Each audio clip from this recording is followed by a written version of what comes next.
Ayun, dito tayo sa bike shop na naman ngayon. Kapre, kaway-kaway. Masyado. Tayo sa Roquero bike shop. Ayun, upgrade tayo kay kailangan naka 10 speed. Ito, Jore 10 speed chain, saka submit.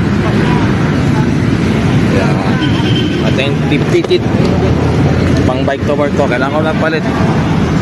Kasi naka 9 speed lang tong yung cogs ko ron, naka 10 speed yung RD ko, saka yung shifter ko. So pag nagsiship ako, hindi siya tugmang.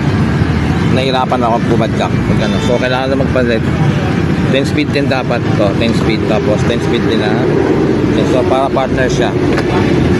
Automatic yan pag magbibili kayo ng partner, dapat yung dalawa, hindi pwede isa lang. Tama ba? Kailangan partner talaga yung dalawa na yan, no? Para magjowa lang yan. Wala kang partner kasi pag magkaiba yung isa, lumang nilagay mo, hindi pang tutugma yan, tatalbog lang yan, tatalbog. So kailangan bibili ka na ito, partner na itong chain din, kailangan bago din. Yun, alam nyo na, basic lang yan. O pre, kaway-kaway. So tayo sa Barangay Commonwealth. Tulit natin yun. Okay. Sige. Ayun, ito sa Roquero bike shop. Ayan, kahit ako ng bike. Ayun o, si Dewin o. Hindi na nagbabike eh. Baka naman, vlogger. Hindi na nagbabike. Wala na, hindi tayo nagbabike. Ayan, panay dito na lang, panay basketball. Ito, ayan, makasikat yan si Dewin. Yan, sikat din yan. Yan o, si Pogi. Ayan, dito pa. Sa Roquero bike shop.